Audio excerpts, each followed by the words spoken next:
You were labeled a slow learner, struggled in school, battled addiction, and later in life found out you were dyslexic. Yet somehow still went on to build, sell 7 private colleges, and now write a book. How much of somebody's life do you think is shaped by the labels they receive as a kid? Oh, that's a great question, and I think a lot of our life is shaped by the way we're labeled. A lot of times people will overcome those labels, or a lot of times people will make meaning out of those labels. But there's no doubt that the reason I never went to university was because they told me you can't go to university. You're a slow learner and you can't do it. So I think it's a huge part of the way people think about themselves and the way they consider what they're capable of doing. Luckily, not going to university was probably one of the best things I ever did as a young person. But in the long run, as you know, I went back to school and I really enjoyed it. When did you realize as a kid that you learned differently than, say, your friends and peers? Well, I think I'm not sure I really understood it right away. I know that I learned different than everyone else because nothing interested me that it interested them. Or we'd sit in a room and we'd learn our times tables in third grade or fourth grade or whenever it was, and they'd all catch on and I wouldn't catch on, or the teacher would always get mad at me because I wanted to ask questions why this worked and why this was like that, and they just wanted me to memorize it through rote. So I think I was pretty young when I realized that I didn't learn the same way as everyone else. I couldn't spell. I couldn't spell for the life of me. Even when I was in fifth and sixth grade, I just couldn't spell anything. And this has a lot to do with my dyslexia and the way that I store information and the way that I bring it back. It just does spelling doesn't make sense to me. Even today, with 2 masters and a PhD, spelling is just still something that makes no sense to me. Luckily, we have a lot of tools for that. But the fact of the matter is that I found out quite young I was different. I learned differently, and I never let it bother me. I always just went with the flow. And my mom always said, "Hey, you can do whatever you want to do. You can be what you want to be. Do what you want to do." And there was never any getting in trouble for getting C's and D's and things like that. I did as much as I could, and that was that. So I would say it was probably in fourth or fifth grade when I really realized something was going on there, and for sure they did too. So overall, had a pretty positive attitude, even though I guess you didn't feel like the brightest in the class. When Yeah. I remember us talking before, when did they come to you and basically say like, we just want to get you graduated through high school and you're never going to go to college or say be successful? I would say probably 10th grade. Where I went to school in San Diego, you have junior high school, which is 7 and 8, and then that was all. They put me in special classrooms. I studied all the important things in a 3-hour block that every day with the other people who had problems. I mean, they didn't, back then they didn't use the word dyslexia. I'm not even sure if they had it back then. So they just said, learn as much as you can, do what you do. But as soon as I was in high school, after about a year, they came to me and said, Steve, you're a good guy, but we're just not going to put you in some of these classes that we would put other students in. We're going to put you in some remedial classes, and we're going to just we're going to help you out, but university is not really for you. You want to try to do something else, get into a trade, or maybe get into labor work. I'm a big guy. I'm 6'4", so they figured, well, hey, maybe he wants to do some labor work. I might be 6'4", but I'm not a labor guy. Uh, that's just not me. Unfortunately, I wish I could. So I think by 10th grade, I knew they were just going to push me through. I had to behave, which is something was hard for me, but I still tried to behave as much as possible. And they pushed me through. So the funny thing was, they stuck me in remedial classes. I passed all my classes, and I was bored as hell because my brain wanted more, but I wasn't getting what I needed. And no one was talking to me and teaching me in the way that I needed it, which is why I started getting into drugs and alcohol and different things like that, because I really think my brain wanted more, but the school system back then, that would have been 45 years ago, had no idea how to feed me what I needed. If that makes sense to you.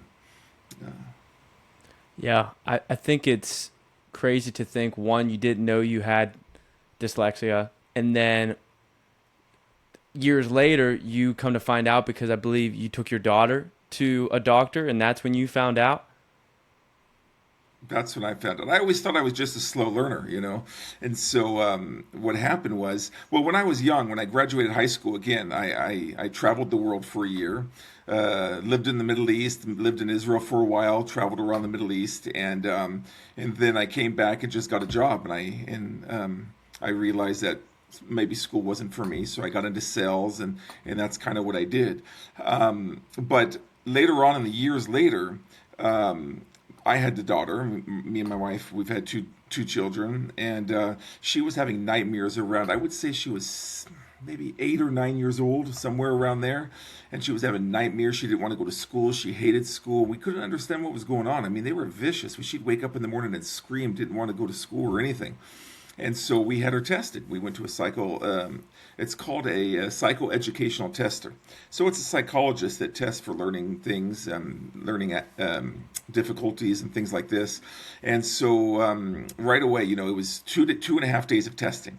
And we sat down with a psychologist, and she goes, I'm going to get back to you in a couple of weeks, but I just want to let you know that I can see these scores and I can see what's going on. And your daughter, probably has dyslexia. This is what she's showing and things like this. And I said, okay, tell me more. So a couple weeks later, I went down and I spoke to her, and she told me all about my daughter and what was going on with her, and it wasn't a bad thing, and there's special things that can help her, like Orton Gillingham and different ways of learning. But what was interesting, when we were done talking about my daughter, she said to me, she goes, Steve, has anyone ever told you you have a learning disability? I said, yeah, I'm a slow learner. And she goes, well, what do you mean slow learner? I said, well, they labeled me a slow learner. And, I can't go to university or anything. And she goes, you're not a slow learner. And I said, what? And she goes, well, we can't be sure because we haven't tested you, but we sat with you for 2.5 days while we tested your daughter. And we would say, for sure, you have dyslexia and ADHD and all these things that salespeople, entrepreneurs have so often. So she says, you should come back and get tested sometime. So I probably waited about 6 months and was interested enough to go back and get tested. And lo and behold, that's exactly what happened. I had a pretty severe case of dyslexia, and I was ADHD. I mean, you'll see me. I'm always moving. I'm always doing something. And by the time I was tested, I was already full force in owning my own colleges and things like this, which I can tell you more about. It's pretty funny. Someone who is a learning disabled person and slow learner owned his own colleges. But so in the long run, what happened is I helped my daughter get through school, and by watching how great she did, then that told me that I could do the same thing. And I ended up going back to school because she graduated high school and she was so successful. I thought I could do the same thing. So it was kind of like our whole lives, me and my daughter Chelsea, we kind of motivated each other. My other daughter Alana, she does great in school. She's smart. She can do all that. But Chelsea struggles and I struggle. But if you learn the right way, or you get with the right people and you do something that's interesting, we don't really struggle. We do quite well. And that's what happened to me. I ended up immigrating to Canada. I married a Canadian, and I worked for a college system for 10 years. And I brought all the skills I had from California to Canada. And I was at the right place at the right time. Canada was behind the times. They didn't really have all the new ways of building private business colleges. And so I did a really good job of being able to grow the college I worked for. We went from about $1.5 million to about $12 million in a few years. And I really built a name for myself. And 10 years later, I ended up losing my job. The guy that I worked for sold the colleges that I started for him. He had 2, but I started 5 more colleges for him. So we ended up with 7 colleges. He sold all those colleges, and the new owner let me go within 30 days. They said, Steve, you're making too much money. We can't keep you. And they let me go. But the nice thing in Canada is you can't just fire someone. So they let me go, and they gave me a very good severance. And that was half of the money I needed for a down payment. I went to 6 different banks the day I was let go, and I applied for a $25,000 line of credit, and I got all those lines of credit because I was making good money, and I ended up with enough money for a down payment on my first college. And that's what I did. So, you got this guy who's about, I think at the time I was about 33 years old, had no education, 10 years of experience, and didn't know what I could do. So I ended up buying my first college and did quite well with it. And it's kind of just grew my companies from there. And that's why we're really here, because you just wrote a book talking about the franchisee.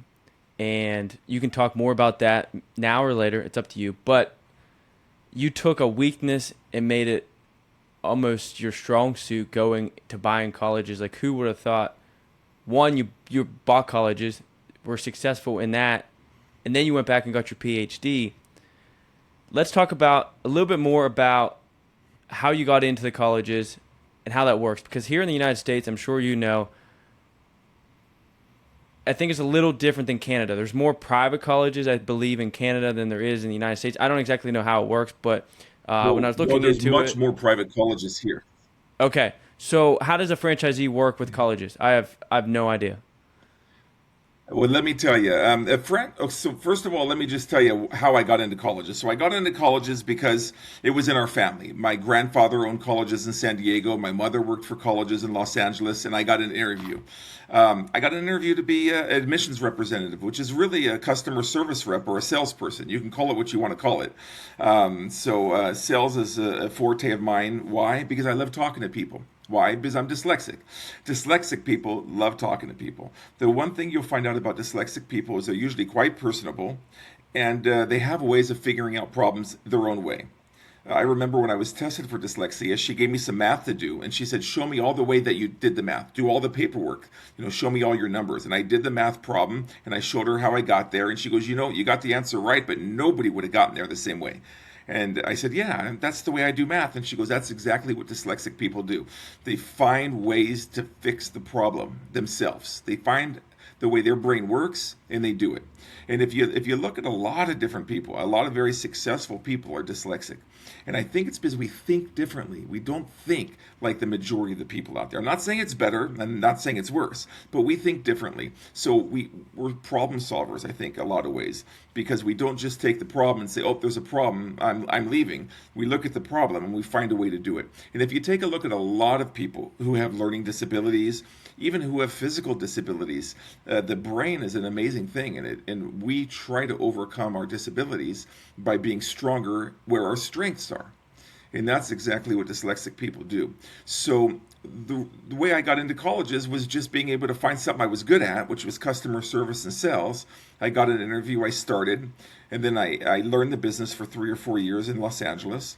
I immigrated to Canada when I married a Canadian, and I was lucky. I was in the right place at the right time, and I helped Canada build the first big colleges there. It was a company there that had a couple of colleges, and I just said, "You can go much bigger. You can do much more," coming from LA. And they said, "Okay, come on in." And they just gave me a chance to help build them. And like I said, we went from $1.5 million to $12 million in 4 years. So that's how I did it. Now, the whole idea behind franchising, I don't know if you know a lot about franchising, but it's a great business model, and it's the largest business model in the world. So a lot of people don't realize the gardening companies that garden at their house, the coffee companies they go to, the restaurants, the car dealerships, NFL teams, they're all franchises. A franchise is really just a system that you're buying into, and you follow that system and you follow a set of rules, and that's your business. You can look at a lot of different types of stats out there, but 1 out of every 5 companies is around. If you look, usually 7 years later after you start a company. But when it comes to franchises, usually about 3 out of every 5 franchises is still around. So it's a much safer way to start a company. And when I bought my first franchise, it was a college. The reason I bought it is I was really good at sales. I was really good at bringing students into colleges, but I wasn't good at curriculum development, nor did I want to be good at curriculum development. And that's what our franchise did. It's called Academy of Learning. It's not in the United States, although it used to be many years ago, but it's up in Canada. And they had 103 locations. And what they did is they gave you all your curriculum, your branding, your logos, everything, and you ran your colleges. That's something I learned how to do in my first job, was how to run a college. It's not rocket science. It's like running any business out there. I don't care if you're running a restaurant, you're running a college, you're running a car dealership. There's the same basic things all the time that you got to do. And that's one of the things I talk about in my book is the 10 basic pain points for franchisees. But you can take away the word franchisee and you can put in entrepreneur. You could put in manager. You could put in owner. It doesn't matter. I'll just name I got them here on my computer. The number one pain point for most owners, and something that I learned going up through the businesses, is managing cash flow. The second one is employment, recruitment, and retention, keeping your staff. The third one is the franchisor-franchisee relationship. But any relationship is an entrepreneur's difficult pain point quite often. Time management and work-life balance, gaining more customers. always need more customers to grow your company. Imposter syndrome. I was a dyslexic kid, barely graduated high school, and I owned colleges. I always felt like I was lucky. I always felt one day that people were going to find out that I'm fake, I'm not real. I never gave myself the credit for what I accomplished. And I still have that same problem. I still have imposter syndrome all the time. We can talk about that a little bit later, but it's still a problem of mine. Franchise compliance, and if you don't have a franchise and you're an entrepreneur, put government compliance in there. It's no different. We got to follow the rules, and it sucks sometimes, but we got to do it. Leadership and people management. How do you get people to do what you want them to do around you? I would tell you right now, I've accomplished nothing by myself. The reason I accomplish things is because of my team, my staff, the people I work with. My first college was profitable when I bought it, but I bought 6 more colleges after that. I could never afford to buy another good college, so I always bought bankrupt colleges or colleges that were going out of business. I turned them around one way, and that was by using the people in the college, not me. I couldn't have done it. The one thing I learned was when a company is going under, it's almost never the company that's the problem. It's not the marketing. It's not the branding. It's not the product. It's the owner. Usually the owners run their own businesses into the ground. So I go in there, I step back, I ask the employees what to do, I give them the tools to do it, and they do it. And then the ninth one is feeling alone and mental health. Very important that we manage that as an entrepreneur, as a business person, as a manager, as a leader, as a franchisee. And the 10th one is customer service and quality control. And just making sure that you're taking care of your customers and they're coming back over and over and over again.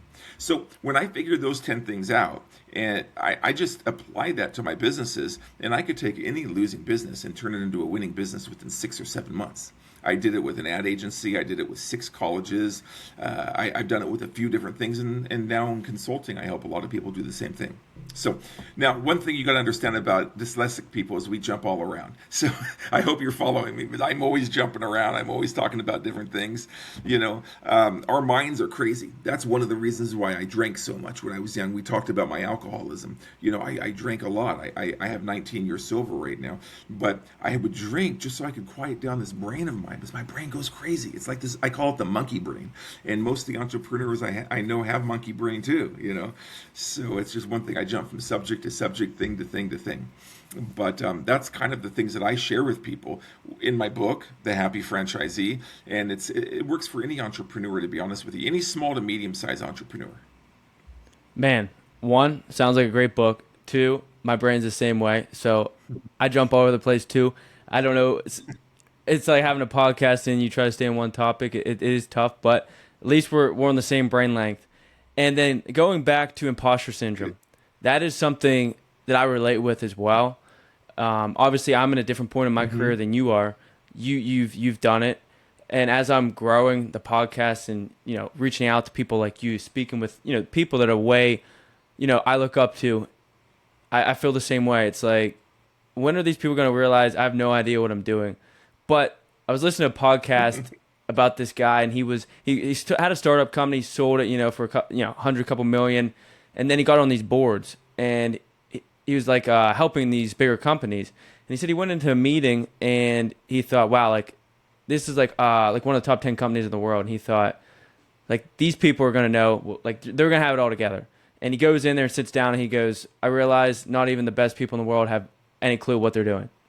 And obviously they know somewhat what they're doing, but it's one of those things, like, I'm sure you start getting into rooms and you start talking to some people and you start to realize on the outside, things look like they're running smoothly, and they could be, and things are going well, but behind the curtain, even like you said, with alcohol and these things where I love that the book's called The Happy Franchisee, because how many people get into some business model and they do it because they want to, they want a better life for their family or themselves or their kids, but then they're not happy and they have to turn to, let's say, drugs or, these things just to cope with, because it's busy. It's a lot of work to do these things. But pressure is a privilege. Yeah. I mean, you hit on a lot of really good things there. I got to tell you, hit on a lot of really good things. The fact of the matter is, I think almost all successful people and most people who care about what they do suffer with imposter syndrome, because we never put ourselves up on a pedestal. I figure everything I have is by the grace of God. I'm not a religious person, but I do believe that I'm lucky. I'm lucky to be around the people I'm around. I'm lucky to be given the chances that I've had. I'm lucky to have all those things, and that's why I talk about grace, because it's we're all just one step away from having a bad drink or and doing something wrong and making a bad decision, and it's so easy for us to make one bad decision and ruin our lives. So I'm very, very lucky, and I feel very grateful for where I'm at and what I've been able to accomplish. But you said, when are people going to figure out really who I am? But I got to tell you, we don't know everything. That's for sure. There's very few of us leaders who know everything. We know enough to know we don't know everything. So our goal is to try to get things put together as best as we can and let the other people carry us. And that's what I love to do. I know that I'm not going to walk into a company and be able to turn it over and make it great just because I want to do that. Just because of my experience of doing it with 6 colleges doesn't mean I can do it with your business. But what I do know is I do know the questions to ask. I do know the people to talk to. I do know some of the motivation and some of the right answers to put forward so people can do it themselves. And so if I can go into a business with 100 employees and get 10% more out of each one of those employees, how much more successful is that business going to be? And that's really, for me, what it's all about, is using the people that are there. Sometimes you have to hire someone, sometimes you got to fire someone. But I'll tell you, in the 6 colleges that I turned around, I remember only firing 2 people really quickly. I always used the people that were there. So the imposter syndrome really is saying to someone, I care about what I'm doing. And I'm not taking for granted what I do, and I care about the people around me. So in my book, and that's my book here, I don't know if I've shown it to you, that's the Happy Franchisee. You can go to the imposter syndrome, and it talks a little bit about exactly that. It's like, don't be upset with having the imposter syndrome. Don't feel bad about having the imposter syndrome, but realize, okay, I feel this way. But then take an inventory of what you've accomplished already. Look at all the things I've accomplished. I got through high school.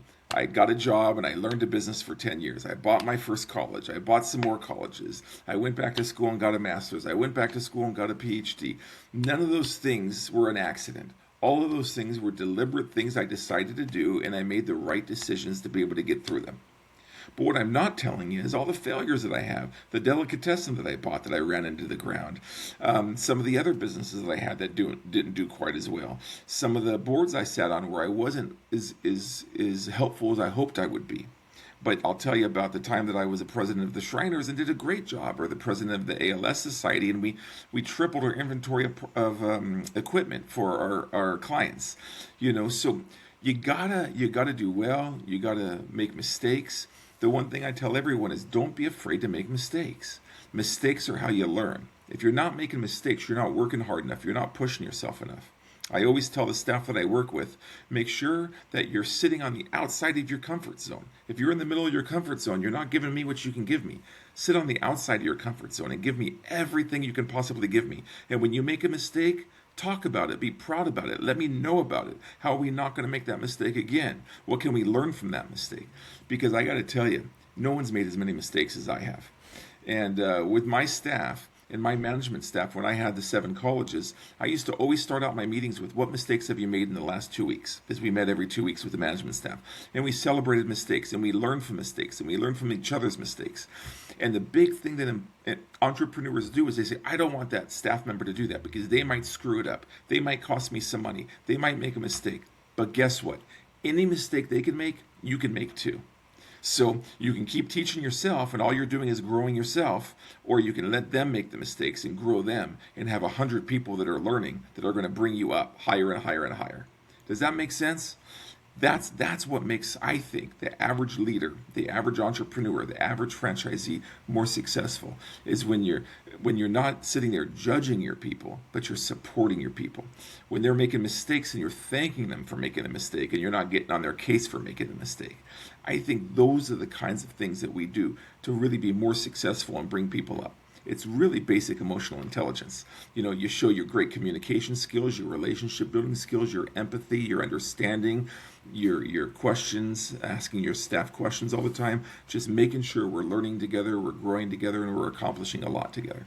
And that's always been successful for me, and that's really what the book's all about. Steve, I can see why you're successful. When you're talking about messing up, sometimes you go talk to people and they're like, you ask a question, they act like you're an idiot for asking a certain question. And I'm a firm believer with, the saying, there's no dumb questions, because something that I do a lot of is I'm always asking, like, why are you doing that? I'm always curious, like, why are you doing that? Or why did you choose to do that? And sometimes I'm like, man, I need to stop asking so many questions. Like, I am getting somewhat annoying, but I just want to enjoy learning. And I like to know why people are doing simple tasks that sometimes mean nothing to me or something I'll never do. But it's like I wonder why they chose to do it that way. And as a leader and as a, franchisees, uh, like, you don't want a toxic environment. And I think it's awesome. Like when you went in, you said, I think you only fired 2 people. And yeah, I mean, you do have employees sometimes that just don't fit what you need, and maybe they're not performing. But a lot of times I feel like as a business owner or someone who comes in and buys a company, they think they know it all. And it's just, it's a toxic culture, one, to go in that way. And as an employee, feeling that as if, I can't do anything right because everything I do, I'm always getting yelled at, or yeah, just that toxic environment. And like, I think when we talked before, you said most all the times the reason the businesses or these colleges were going downhill wasn't because of the employees. It was because of the business owner.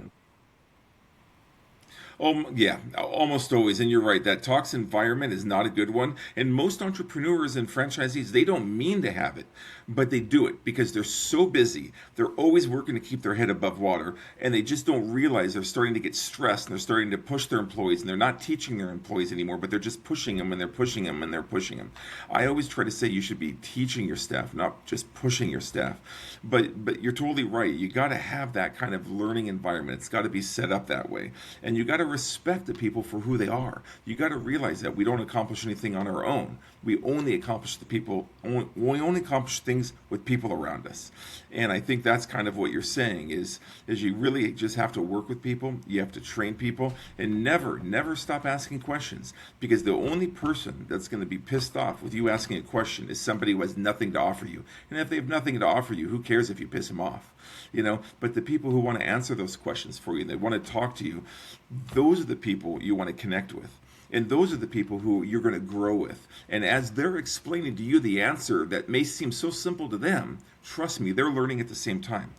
Every single time I coach a person, I'm always coaching some executives, some entrepreneurs, some franchisees. Every time I coach one, I'm learning at the same time. It's the greatest job, is I get to coach entrepreneurs and I get to learn at the same time. And at my age, like earlier you said, you're not at the same place. I've already accomplished a lot. You're still trying to accomplish a lot. I have so much more to learn, so much more to do, because things change every single day. The things I thought were right 30 years ago are not right anymore. They're changing. They're changing every few years. They're changing right now every 6 months. So I'm constantly learning. I'm constantly asking questions. And what I love doing when I coach people is ask questions. I don't want to give you the answers. I want to ask questions so you can find the answers that are right for you. I love to use appreciative inquiry, and I just ask questions and I dig deep. A lot of times I'll be coaching an entrepreneur and they'll tell me, I'm really upset at this employee because this employee did A, B, and C, and D. And after about 10, 15 minutes of talking, we're totally off talking about the employee. It had nothing to do with the employee. It had to do with the entrepreneur's the way they feel, what happened to them 3 weeks ago with their at home, or with their franchisor, or they're angry and they have no patience and they didn't put a proper system in place, or something like this. It never has to do with what they think it is. So I keep asking questions after question after question, digging deeper and digging deeper and digging deeper, and the people I'm coaching are finding their own answers just by exploring what's going on in their own brain, what's going on in their own environment, what's going on in their own company. So that really has a lot to do with the success of a good entrepreneur. It really has a lot to do with being a happy entrepreneur, a happy franchisee, is just asking questions and always looking for ways to do things better by supporting the people around you. I love it. Let's talk a little bit more about mental health. One, we're both men. Um, and I just made a video not too long ago. It was a statistic about men and dating, and that's a whole different subject. But in with that, it was about men and suicide, and it's crazy because there's actually a higher percentage that a man is going to go home and kill himself than like hurt you or go out on a date, because women are scared nowadays to go out with men and all that stuff, but like there's a higher chance that he's going to hurt himself. And it's sad to see because like so many men want to be successful. They see these standards that you see on social media, you know, making six figures, driving the Lambos, and these things that, yeah, some of that is real, but some of it also is fake. And then it's also, you're not seeing what that man is doing, at 10 o'clock at night to just withstand or keep going. Whether it's coping with things like we talked about before, and you got into that with alcohol, and you're sober now. But let's just talk a little bit more about mental health and how you dealt with it and how you changed your life. It's so important. Mental health is so important, and I can say that as a entrepreneur who has done well. I can say that as someone who's overcome drug addiction as a young person, who overcame alcoholism as an adult. Mental health is so important, and I believe that men really do have it quite difficult now, especially even more so than when I was younger. Because when I was younger, certain things were expected from a man and certain things were expected from a woman. But it seems nowadays that it's not that way. It's almost like everyone's equal and everyone has the same rights and everything. But men are still expected to be strong, and men are still expected to be able to bring in the final income. Now, women can bring in an income too, but a woman's income and where it's going to go in the household, and a man's income and where it's going to go in the household, is totally different for many, many, many relationships. I don't know many women who feel like they have to make a good living in order to be able to find the right man. But I know a lot of men who have to feel like they have to make the right living in order to find the right woman. So there's a lot of pressure on men. So I will say this, everyone has to worry about their mental health, all entrepreneurs, whether you're a man or a woman. But I think there is a big amount of pressure on many men that maybe women don't realize and even men don't realize it. So I think it's important as an entrepreneur to always realize that your mental health is just as important as your balance book, as your checking account balance, as what you owe the government. You got to look at your health. And you don't have to look at your health, once a year and see a counselor, but you have to look at your health every single week, if not every single day. You have to make decisions that are good for you. In my book, I have a whole chapter on mental health. And one of the things I say is just make boundaries. One thing men are very, very unsure on is where their boundaries lie. Men feel if they go into work 12 hours a day, every single day, that they'll be looked at as someone who's working harder and they deserve more. Where many women don't feel that way. It's not bad, it's better. They're smarter actually that way. Women realize if I just go in and do my job, that's what's most important. But a lot of men don't feel that way. They feel they have to look like they're the hardest worker. They got to look like they're the toughest people. They got to do these kinds of things. So I usually don't separate men and women, but you brought it up and I'm really glad you did. So this is a very interesting subject that we're talking about. So what are your boundaries? What time do you want to get to work in the morning? What time do you want to leave work in the afternoon? When can you take a phone call from work, in your private life in the evenings or on the weekends? I mean, an emergency is always an emergency, and as an entrepreneur, we have to do it. But it doesn't mean you have to be on 24 hours a day for every little thing that's going on. Have other people in your company taking these calls. Have other people who can make decisions. Oh, they might make a mistake. So what? Let them make a mistake, Also, share with your wife what you need. Share with your husband what you need. Share with people around you. I need this for my work time. I need this for my private time. I need this for my mental health time. I need support from you for this. I want to give you support for that. Boundaries are so important. Boundaries between the owner and their staff, boundaries between the owner and their spouses, boundaries between the owner and their family. It's very, very, very important because we all feel like the world is sitting on our shoulders. And I think today more than ever, people feel like the world is sitting on their shoulders. When I was 23 years old, I saved $1,000 a month for 12 months and bought my first house. You can't do that anymore, So things are tougher. It doesn't mean they're worse. There's a lot of benefits. You can make a lot more money now. You can do a lot more things. There's a lot more opportunities now than there used to be. But you have to set your boundaries, be aware of your mental health, and respect your mental health. And realize you can't be all things to all people.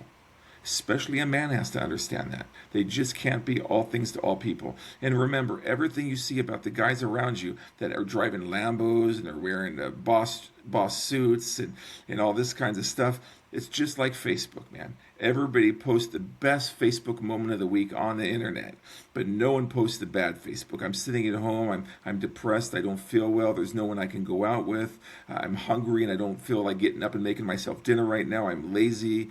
I don't know what to do next. No one posts that shit, you know. So you got to understand that you never have to worry about catching up with the people next to you. You got to worry about being as healthy as you can be, as happy as you can be, and stop chasing everything else. You want to be the best entrepreneur? That's great because you want to be that way. Chase what you want, but don't chase it because someone else wants it. Buy a company, double the size of that company within 6 months, double the size of that company within 9 months. Set up those goals, set those goals, and do it with your teams. Help people, help other people. You keep hearing me say that. Have other people help you get there. But do it because it's right for you, not because that's what's expected out of you or that's what people around you are doing or something like that. Listen, I'll give you an example where I'm bad. When I owned my own companies, I was driving a Mercedes Benz. I was driving a Lexus. I was always driving nice cars. I retired from my colleges when I sold them. I still do consulting and stuff. But and now I said, forget it. I'm not buying those expensive cars anymore. I bought a Camry after I sold my colleges. And that's what I drove for 5 years. Now I drive a Highlander. I don't need to drive those nice cars to make me feel that I'm important. But I got to tell you, when I owned my own companies, I guess I did because I drove them and I spent $80,000 on a car and $90,000 on a car. If I would have just spent $45,000 on a car and put the rest of that money into the stock market or for a trip for me and my wife to travel around the world or give it to my kids for something, it would have been spent so much better. So, always make sure that you're doing what's best for you, not because it's what other people expect out of you. And just always concentrate on your mental health and realize your mental health is just as important as everything else. And read my chapter on mental health because I break it down into real simple terms. I don't know. Like what I'm telling you today is nothing amazing. It's not life changing, but it's something we need to hear. It's something I need to hear. So what I try to do is make my book very understandable, and just talk to people at the level that I'm at. And I think I'm at a my way of thinking is very basic. I mean, you go back 15 years ago, I had no education. I was just a business owner. You know, my education didn't change who I am. It informed the direction that I'm going in, but it certainly didn't change who I am. You know. Boundaries, that's a huge one, especially because with your phone, there's anywhere you go, you can get bombarded, whether you're on a vacation with your wife and family or you're at home about to fall asleep. And it's something I've lately been trying to focus more on, trying to set boundaries because, like you said, as a man, it is a stressful thing. There's high standards for men.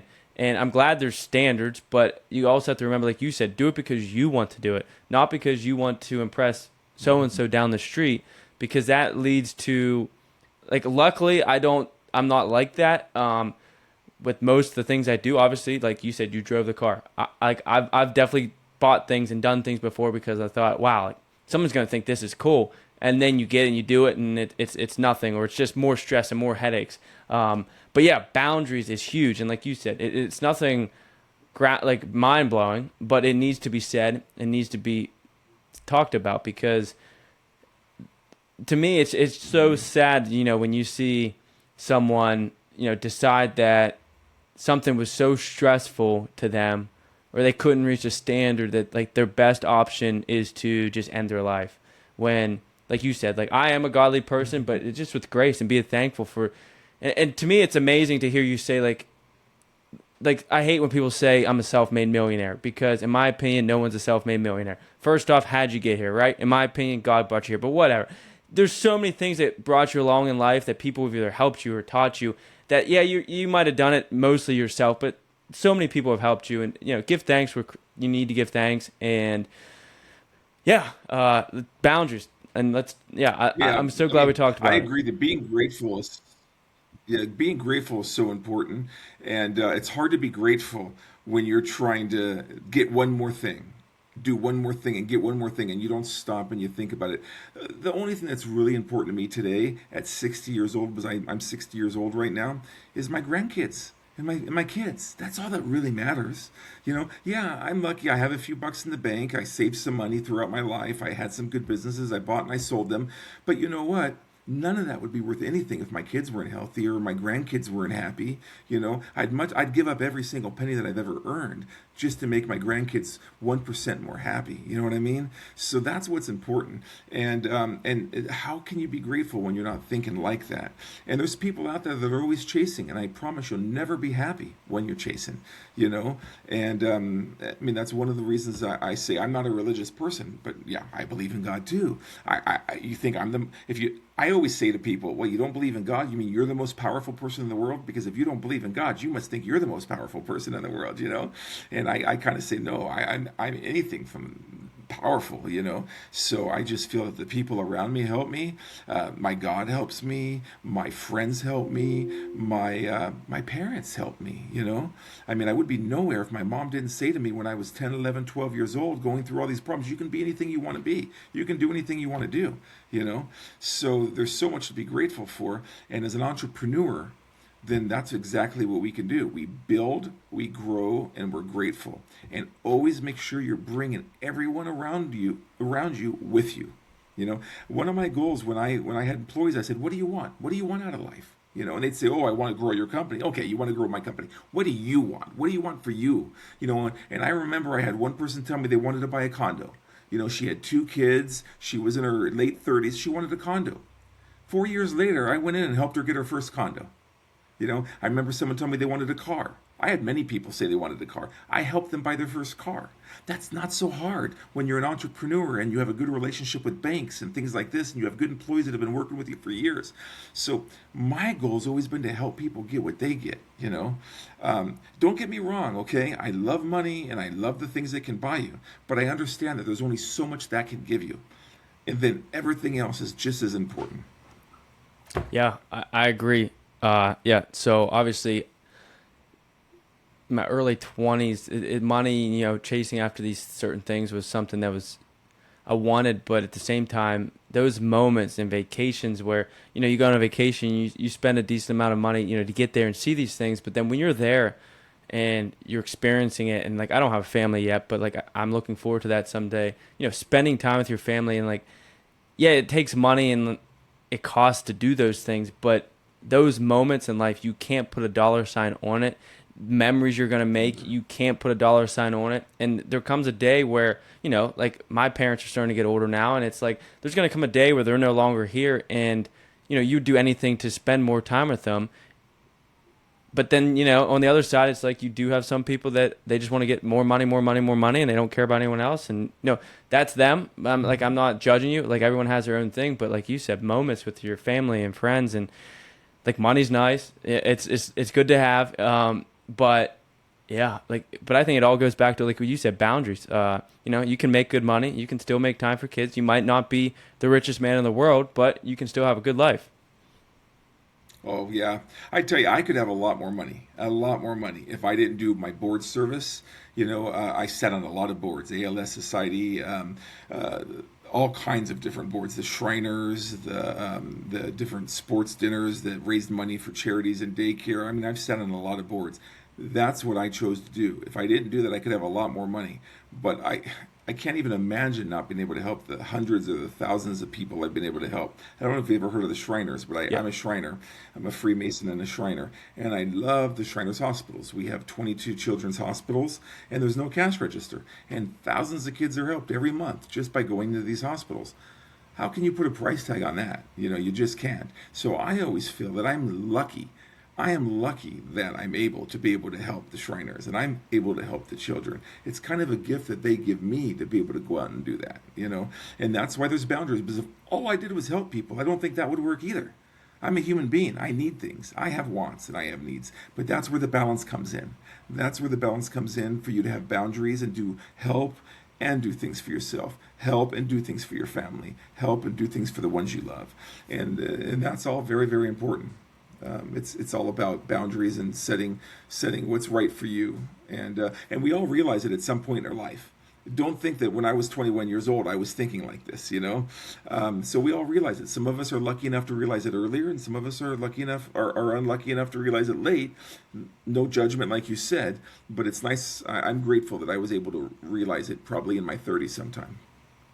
So, I'd like to talk a little bit more about your book and what made you or decide to write this book. I mean, I'm sure it's to help, literally what the book says, to be a happy franchisee. Is that the reason you were like, you saw that problem and you were like, let me write a book to help people? Yeah, I was a franchisee for 20 years. My colleges were all were franchises. And it always amazed me some of the problems that franchises have. For instance, how franchisees don't get along with their franchisor, or the franchisor doesn't get along with their franchisees. This is the symbiotic relationship. It's kind of like a virus in a person. A virus doesn't want to kill the person it's living in because then it dies. You need each other. And sometimes franchisees and franchisors have this symbiotic relationship and they don't even understand it. So it amazed me that these relationships went on. Then I did my education and I did some research in my master's and in my PhD on franchisee-franchisor relationships. And the other thing that amazed me is most every franchisor I ever met wanted to do great things for the franchisees. And I didn't realize that as a franchisee. I thought franchisors are just there to make money off the franchisees. And of course, they want to make money off the franchisees, but they want the franchisees to be successful. Because the more successful the franchisees are, the more successful they are. And franchisees, they really want their franchisor to be successful because they can sell their company for more money and their company's worth more if they have a successful franchisor. So really what it came down to is human behavior wasn't matching what people wanted truly. And so I did research on that, and I looked into it, and I said, why are these relationships not lining up? And that's where the book came from. A lot of times, franchisees get mad at their franchisors, and it has nothing to do with the franchisor. It has to do with, I bought a franchise and I expect to be successful. Nah, you bought a franchise, and you should get a brand, and you should get a system, and that's it. How successful you are is up to you as a franchisee. A franchisor says, hey, we're giving you a brand and we're giving you the system. You should be amazing. Well, the franchisor has to be a great franchisor to help everyone be the best they can be. So I always try to say the franchisee needs to take accountability for their business, and the franchisor needs to take accountability for the big picture, the brand, the logo, the feeling, the system. And so I've done a lot of consulting around this, and that's when I decided to write the book, because with as many great franchisees and franchisors as there are out there, there's still a lot of people who wonder, why is it not working? Why am I not doing this right? Why am I not doing that right? So that's what this book was all about. It was to take the average franchisee and say, hey, this is how you can be this much more successful in your franchise. And I'm not saying I have the answers. But I'm saying I've had a lot of years working with franchises and working with different franchises, and this is what I found out. These are the 10 pain points, and if you can get these under control, then that's going to help you a lot. I also came up with 4 frameworks, one called breath, one called rise, par, and balance, and that's all in my book. For me, I don't like to get complex, so I like to make acronyms that you can remember, and I like to make systems that you can follow. So my book is all about just taking these systems and these acronyms and trying to see what ones you can build into your company, whether you're a franchisee or you're an entrepreneur or even just a leader. You might be a leader for a big company. These will still work for you and help you out. And I've had great feedback. People are telling me it's really, really been helpful. And people are saying, yeah, I need to stop blaming others and I need to start taking accountability for my own actions and my company's outcome. Because the only person that can really make your company successful is you. Your franchisor can't do it. Your staff can help you, but you have to lead them. You have to support your staff. You have to do everything as a leader. So a lot of people say, what kind of book is that? Is that a franchise book? And I say, it's not a franchise book. It's a leadership book. It's all about leadership. I just do it through a lens of a franchisee. but you can take away the word franchisee as often as you want, and you can put an entrepreneur, leader, manager. You can take out the word franchisor, and you can put in there government. You can put rule maker, law, accountability, anything like that you want. It's just a book on leadership and how to be more successful, and there's no secrets to it. If you don't put in the work, you're not. Nothing I put in my book is going to help you. But if you do the work and you agree with it and you try to make it work, it'd be great. One of the things that I do, and I'll let you know, is you don't want to buy the book, you want to save $22, then don't buy the book. Go to my website. I got all kinds of things you can download. I have all my acronyms that you can download. I have a great thing called a one-page business plan. The idea I got from the Rockefeller Habits, which is one of my two most important books as an entrepreneur, the Rockefeller Habits and the E-Myth. Those are two great books, and I quote both of them in my book. And I take a one-page business plan that I tweaked from other people's ideas, and you can download that one-page business plan, and you can just start building it in your everyday life, whether it's for your business or it's for your job or it's for your podcast or whatever it might be for. And it's free. You don't have to pay a penny for it. So there's a lot of free stuff on my website. Just to let you know, the website's called flc.rocks. flc.rocks. And that stands for Franchise Leadership Center. And you just go to the download section, and there's all kinds of really great tools and things you can download. And if you want to buy the book, you can buy the book. It's on Amazon. But some people want to take a look at what I have. Go to the website and take a look first, and then decide whether you want to invest the $22 in a book. What would you say is the biggest difference between owning a business and leading one? Well, I think there's not a big difference between the two. I think when you own a business, that's what you got to do. You got to be a great leader. So a lot of people ask me what the difference might be between owning a business and just being a manager, for instance. There's a big difference there because you don't feel the same responsibility. But if you are the leader in an organization, then you own it. You may not own the shares, but you need to treat the business like you own it. I worked for, he's in my book, the guy that I talk about who hired me when I moved to Canada in the first college I worked for, his name's Ben Wenlin. He's in my book. He's still my mentor, 35 years later. And he taught me that if you don't treat the business like it's your business, you can't be a leader. And you're not going to have anyone want to follow you. Because everyone wants to feel like they own a piece of the business. Maybe not the shares, but that they have a chance to change the way the business is going to be. They have a chance to make the business better than it was yesterday. They're going into work and accomplishing something every single day. Not everybody is blessed to own a business, and quite frankly, not everybody wants the responsibility of owning a business. But everybody should have the chance to be able to mold something within their organization so their business does better tomorrow than it did today. And I think that's what being a leader is all about. So whether you own it or you're a major leader within your organization, you take that accountability, you take that responsibility, and you help the people around you grow, build, and become better. I'm going to give you an example. In my business, I had small colleges. My colleges were just a few $1 million here and a few $1 million there, each college. It's not like a big state university where you have hundreds of millions of dollars. Mine were smaller. And I could only pay so much to my people. I was really good at customer service and sales. So I would train people to sell my education to the public.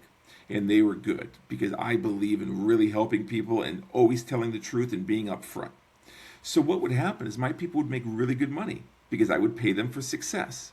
But what would happen 2, 3, 4 years down the road is they would find out they could make more money in a bigger college. Because how much money can you pay in a college that makes $3 million a year compared to a college that makes, $40 million a year? So I would lose most of my admission reps at some point. At the beginning, they'd say, I'd never leave you, Steve. And then later they'd say, I could probably make more money somewhere else, but I'm still going to stay because I love this job. And eventually they say, Steve, I just need to move on and grow. And I say, good for you. You were with me for 5 years. It was a wonderful stay. Thank you so much. You go take your next step. You go do your thing, make more money, grow, learn more in a bigger college than you learned with me. That was never an insult to me when someone left. It was never an insult. I had people who stayed 15, 20 years with me in different positions, but in the positions where they could go out and grow more, learn more, make more money, I never felt bad about losing them. And in the city that I was in, Vancouver, I had 2 colleges specifically that stole all my people. They let me do their training. And they were patient. They'd give it 2, 3, 4, 5 years before they even tried to poach the person. And I even said to the guys, I said, guys, give me at least 4 or 5 years with my people before you try to bring them into your college, And they even did, So never be afraid that someone's leaving to do something better. Everyone should go do something better. They're not going to be able to stay with you forever. The best thing an owner or a leader can do is to grow people out of your organization so they can go do something somewhere else. That's okay. You're going to get new people in, you're going to train them, they're going to do good for you, and eventually they're going to leave and go on somewhere else. That's just the circle of life, it's the circle of business. And it almost is saying, hey, you're doing a good job, because if no one is growing and no one else, say bigger companies, want people who are working for you, then you probably aren't doing, say, your job to help them, grow and become better. Because, if people are leaving and they're going to these bigger companies or getting bigger salaries because they can afford to pay it, it's kind of showing you like, hey, I'm doing something right here. If not, and no one ever wants to move on, maybe, that person isn't inspired to move on. They don't want more in their life. And, maybe that might not even be who you want around you. And an interesting statistic about, I know we talked a little bit about this earlier, but franchisee business contributes over $800 billion in the U.S. economy, which is crazy. Because I know, like, at first when I thought of colleges and you were talking about franchisees, I was thinking, like I don't think we have in the United States. But, like, then once you said, like, a franchisee is, football team, those sorts of things, it makes sense. And it is crazy going back to now, like, what we were saying about you and, people leaving. Like, I just think it's amazing to hear that from someone who is in your position or was in your position, because, again, I've been in situations and heard, from other people talking to them where they go to leave a company and it's like a sour, a sour taste in their mouth from their old boss. And, I believe, like, don't burn a bridge, because you never know, like, down the road, like, you might need to learn from that person, or you might need something from that person, or, even a question. And it's like, yeah, I don't know. I'm honestly very impressed with, like, as you, I didn't know that much about you before we started talking, but just, knowing what you've done and accomplished and the way you look at it, to me, doesn't sound very like most, say, CEOs or these people that, sometimes I run into, talk to, and speak with, and just, like, your mindset and the way you approach things. Yeah, and I think, and I don't like to sound like I'm trying to be an angel. I'm not. I just think it's the proper way to behave. I find that I've kept in touch with so much of my staff throughout the years, and these people who left me were still huge assets to me. Like you said, they might send you someone. They might stay in touch with you. They might solve a problem with you. They might be in a bigger college where I need their help in something with that college. So, the way that we give and take from each other is not clear all the time. And I know entrepreneurs who put their employees on the line. They try to make them where they need to stay in the company, where if they leave the company, they might not do as well, or they might be scared or something like that. That's no way to treat the people around you. The way to treat the people around you is let them do what's best for them, just like we're going to do what's best for us. And let them do that, and it's always going to pay off. I tell you, I have employees that I haven't worked with in 15, 20 years, and I still keep in touch with them. I still talk to them. Listen, my boss, when I immigrated to Canada in 1989, he's still a mentor of mine. I only see him a couple of times a year, but he's still someone I talk to. And when I had my book signing the other day at University Canada West, they did a book signing for me, and they did my big opening of my book. He came to it. I've known him since 1989. How beautiful is that? He's an amazing guy.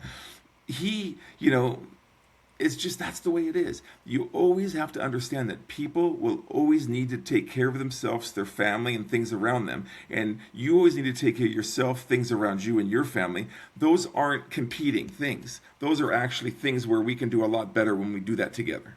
And just because someone leaves your business doesn't mean that they're gone out of your life. They're always going to be a friend. They're going to be confident. They're going to be able to help you. You're going to be able to help them. It's just something that I've learned, and it's been proven to me time and time and time again. And even when I've had to fire somebody, I try to do it with as much humility as possible, because I'm letting someone go, and probably it's due to my failure. If I would have done a better job as a leader, I may not have had to let them go. So I try to do it with humility, give them as much input as I can for them to be more successful when they go somewhere else. And I've been in contact with people years later that I've unfortunately had to let go. And I'm not saying we're best friends, but we've been able to do things together. We've sat on committees together. We've had a relationship together.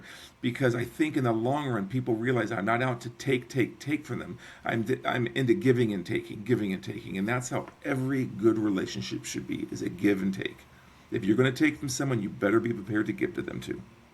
Yeah, I had a boss maybe four-ish years ago, and I was new to what I was doing, and he wouldn't show you certain things and wouldn't tell you certain things. And I came to find out, like, the whole reason behind why he wasn't doing that is because he didn't want, like, me, not just saying me personally, but I was obviously the one that was underneath him, but he didn't want me to be better than him, or he didn't want me to know certain things, because knowledge is power. But when your boss isn't, training you right, it does turn into somewhat of a toxic environment, because, obviously I've told you, like, I like to ask a lot of questions. I like to learn. And when you can't do certain jobs, and all the, your boss, the whole reason behind it is because he wants to be the one to do it, and he, in his head, maybe he thinks, oh, I can't get fired because I'm the only one that can do this job. But, to me, like, as a leader or as a boss, you need to teach your guys. You need to, like you said, if they make mistakes, they make mistakes. Like, hopefully they learn from it, because it's just it's a toxic environment, and it's just that environment. It doesn't even feel like you want to show up to work some days, because I don't even know how to describe it, but it's one of those things where it's just mind blowing to me, because that's, like, not how I would do things, or not, like, that's not how I do things. But yeah, like, it's one of those things where it's not good. I agree, and you always want people around you that are smarter than you, people that are going to look better than you, people that are going to do better than you. I learned that from Ben, and I didn't believe it right away, but I learned it over time, and I always tried to hire people that could do the job better than me, and I worked with many people that are smarter than me, faster than me, and quicker than me. That had nothing to do with me. That had to do with them. It wasn't me. It's not that I was slow. It's that they happen to be really great. Now, am I going to be better off with them or without them? With them. It's obvious. There's only one answer to that question. I'm going to be better with them. So why the hell would that bother me? And that's what people got to realize. You got to always hire people, work with people, be friends with people that bring you up to their level, not people that you always have to feel you have to bring them up to your level. I'm always hanging out with people that I can come up to their level, and I think that's a really great way to take a look at how to build relationships And build a company, build a business, because, like, yeah, exactly. hire people smarter than you. Like, I love that way of thinking, and I want to do something I've never done before in the podcast. It's going to just be rapid fire. I wrote down some questions. I'll ask them really quick, answer them, and I just want to see what you got. Biggest business mistake. Probably taking people for granted was my biggest business mistake when I was young. I told people what to do, they did it, and I said that's their job. I didn't realize how grateful I should have been. I didn't realize how I should have helped them more. Taking people for granted was my biggest business mistake when I was younger. Best leadership trait in a leader. Best leadership trait in a leader is one that you have. Ask questions, want to learn, always take in more, realize you don't have all the answers. Best leadership trait is to be open and honest and ask questions. Biggest misconception about success. That everyone has it, and what it is. So not everyone has success, because a lot of people don't know what it is. Find out what success is for you and go after it.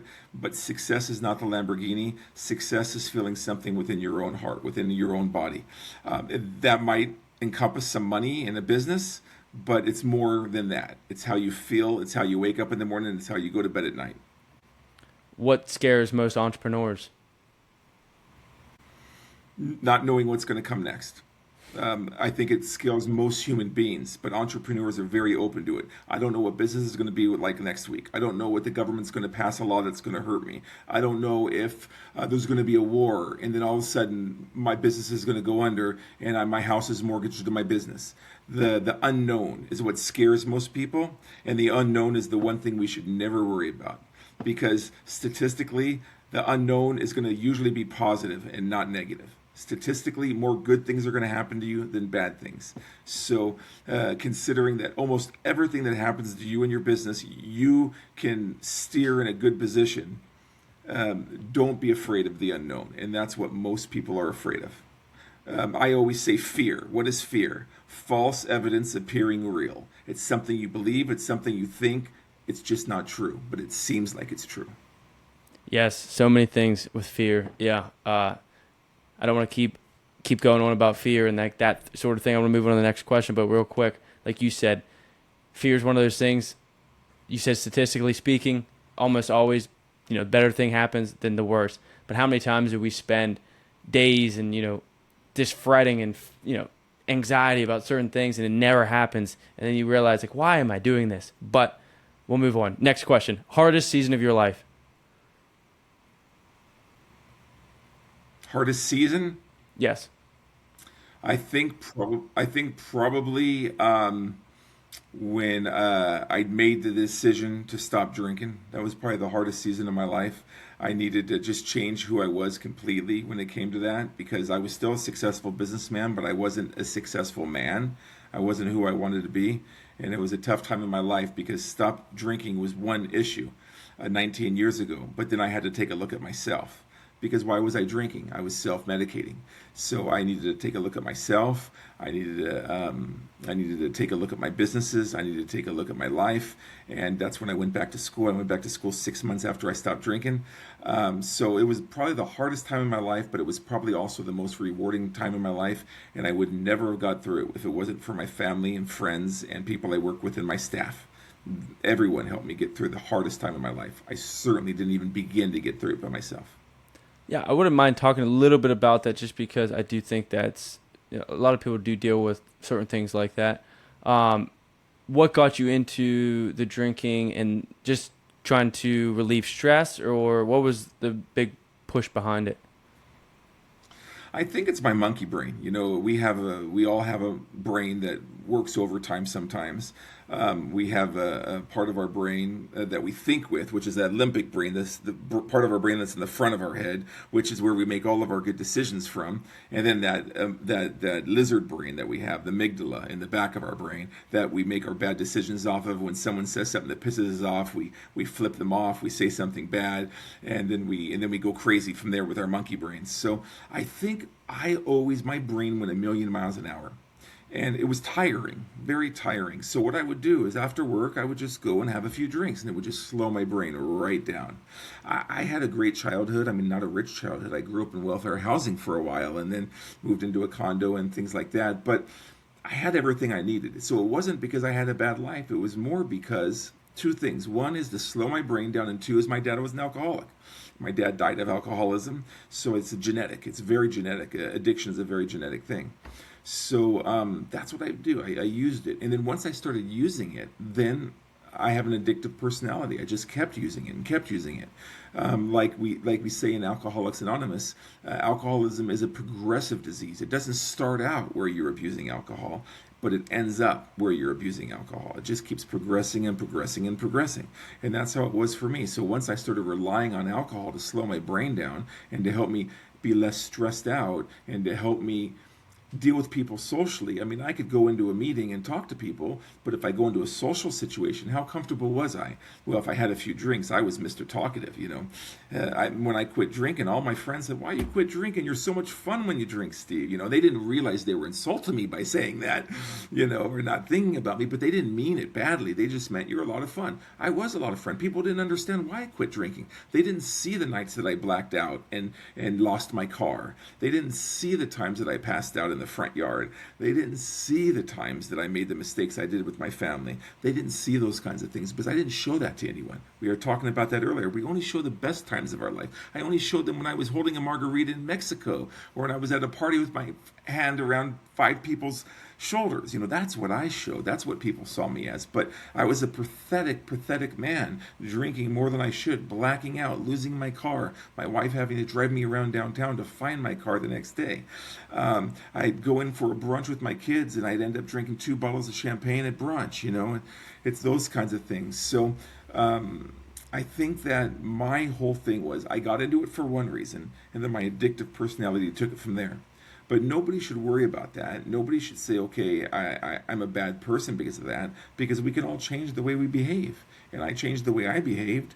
And just like I'm an addict when it comes to alcohol or drugs, I'm an addict when it comes to my hobbies, when I fly my remote control airplanes around. And I have 3 remote control airplanes. I have 50 remote control airplanes.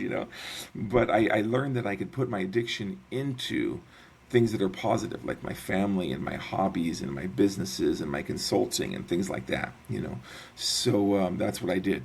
But there's no doubt that I think I'm very similar to many business people, where we drink for the wrong reasons. And some people can just stop. I couldn't. I just kept doing it and doing it and doing it, For the entrepreneur too, partying is a pretty big part of being an entrepreneur. You get together with other entrepreneurs, you party, you drink. I used to be a part of EO, an organization called EO, called Entrepreneur Organization. If it wasn't for them, I never would have been as successful as I am. It's a great organization. They work hard and they play hard, and they all drink. Most of them drink hard. And I remember when I stopped drinking, do I have a place here anymore? I didn't party with people. All my friends were getting drunk, and I didn't get drunk anymore, So it's part of an entrepreneur's life, and you really have to work your way through it and decide whether it's something you should do or shouldn't do. Again, I think it goes back to boundaries with everything. And I think it's cool because I was going to ask you, like, if someone was currently struggling right now with alcohol or, any sort of thing like that, battling addiction, like, what would you suggest? But you kind of answered it with putting that addiction or whatever it is and putting it into something not negative towards your body or someone else, like you said, with the planes or with your hobbies. And it's something that I've kind of noticed is these people that, or had addictions, they turn to like running or these high intensity activities where, they might have used to do drugs and now all they do is run. And that's a slippery slope too, because sometimes that gets a little bit unhealthy, but it's more positive. It's not hurting anyone. It's helping them. And I think that's, a great way to, it's not easy. I've never personally had to deal with addiction, so I'm not saying it's easy, but kind of like what you said, if you can put it somewhere else and you became a better man because of it, a better father, business owner, all those things. And yeah, you had hard conversations, I'm sure, with some of those friends that, like you said, I don't drink anymore. I'm like, that's hard. I'm 100% sure. And it's not even, it's something you have to deal with your whole life. Like, I'm sure, like, anytime you go out, now and you're with your friends and they get a drink, you have to sit there and say no. And yeah, It's definitely not easy. Yeah, and it's not easy. It's still not easy, but I will tell you this: I don't want to drink. So that's the difference now. I don't want to drink anymore. I've seen what it's like not to drink, and I also don't think there's anything wrong with the average person who drinks. When you have a few drinks when you go out, even if you get a bit buzzed and drunk, that's just a party. That's fun. Good for you. But that was my life 3 times a day, And but I will say the most important thing about people who drink too much, what they should do is they should just admit to themselves that they're drinking too much. Once you know you're drinking too much, and once you know that it's making part of your life unmanageable, then you can start looking for what's best for you. Is Alcoholics Anonymous best for me? Is another program best for me? Is it talking to my wife that's best for me? Is it just going cold turkey that's best for me? There's no right answer. I'll always say Alcoholics Anonymous is probably your best bet, but it's still far from perfect. I don't go to AA anymore. I haven't been to an AA meeting in a little while. I drop in every now and then because I believe it's a great way to live your life, but it's not what I need. But it sure was what I needed for the first 5 years of my 19 years. And I tell everyone, you got to find what you need, what works best for you and what's good for you. But first thing you got to do is admit you have a problem. That's the first thing you got to do. Steve, it's been a pleasure talking to you, learning from you. I like to end each podcast with, like, what's one book, podcast that you would like the listeners to, maybe change their life or listen to, read. Obviously, we got to take the book out of it because we know what book. the happy franchisee, Amazon, on your website. I'm sure that's everywhere. So let's go quote or another book or something else that, it's really helps you. I know we talked a little bit earlier about, I think it was the Rockefeller and another book. So you pick. And the E Myth. Yeah. So is that what you say? One of those two books? Yeah, Rockefeller Habits and the E Myth are the two books for entrepreneurs, business people, people who want to learn systems. Those are my two favorite books. I only wish my happy franchisee could even come close to those two books. I mean, those books are great. They're amazing. And I think that when you say, what's something that's very, very important to you, I think one of the things is just listening to people who have so much to offer, because so many people out there are there to offer, and I've always been like a sponge to pick people up. I read a great book. Again, a lot of things in this book are not new concepts. They're maybe said in a new way, and maybe a way that you can relate to, but it's not a new concept. And it's just something that I hope people can understand. It's something they can share. I also share a lot of my personal life inside my book. So that's something, a lot of the things that we talked about my addictions, about the mistakes that I've made, about the leadership mistakes I've made, and things like that. So the other thing is, one of the people I respect most in life, unfortunately, he's not with us anymore. The two people, really. One is Zig Ziglar. So if you ever have a chance to go read the Zig Ziglar book, go buy any of Zig Ziglar's speeches. Zig Ziglar was the first Anthony Robbins. Anthony Robbins is amazing. He's great. But Zig Ziglar was the first Anthony Robbins. And so I say it's really about the way we think and feel. And Zig Ziglar was the first guy to really help focus that I listened to on how to feel and how to be successful and what it takes. And I really learned a lot from Zig Ziglar on that. There's another guy named Lou Tice from the Pacific Institute. He's passed away too, but he became a very good friend of me and my wife. And it's all about how we think, because a lot of people, the problems they get themselves into is from the way they think. We can think ourselves into success, because once you start thinking yourself into success, you start making the right decisions, you start making the right moves. I believe luck is a big part of why I'm successful. But that luck would never have happened if I didn't think the way I did. It didn't put myself in the places that I should have put myself. I didn't take the chances I should have took. And all that came from the way that I think. And Lou Tice taught me a lot in life about how to think positive. Like when I talk about fear and fear being false evidence appearing real. He taught me a lot about scotomas, that we have blind spots in our life that we just don't see. We just refuse to see certain things that are right in front of our eyes. It's kind of like when we're holding our car keys in our hand and we can't find our car keys. Where the hell's our car keys? We're searching all over the house and they're in our hand, or our sunglasses are on the top of our head. These are scotomas. We should know that. I mean, we're touching them. But that's the way life is. We only see what we need to see. That's the way our brain is programmed. When you're driving down the street, you don't notice every car that's got that's got smoke coming out of its back of its car. You don't notice when there's a driver in every single car. You're noticing the car in front of you and when the stoplight is, and if it's red or if it's green. But if you're looking for a parking spot, now you're noticing people sitting in their cars and smoke coming out of the exhaust and things like that. We have tunnel vision. We're human beings. We live off of tunnel vision. If we can open up the way we see things, the way that we think, we can open up to so many new opportunities. And these are the kinds of things that I really believe in, that have really helped me in my life. And I have so much more to learn. And I have so much more to share with people too. So that's kind of, if you ask me about books, about speakers, about people, that's what I really believe in. I don't know if you ever listened to Joe Rogan, his podcast, but I love the Joe Rogan podcast. And why do I love it? Because he sits down for 3 hours and asks questions. He just asks questions.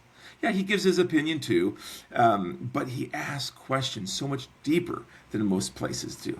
And that's why I love him. And those are the kinds of things that I really respect and I love and listen to. And I really appreciate your questions that you gave me today, because you had some great questions and some really good insights. For a young man, I think you have a lot of great things going for you. So it's been really, really nice to be on your podcast and to share with you and to hear what you have to say too. I appreciate it. Thank you again for coming on. Again, we get your book at Amazon. Check out your website. We'll tag it down below.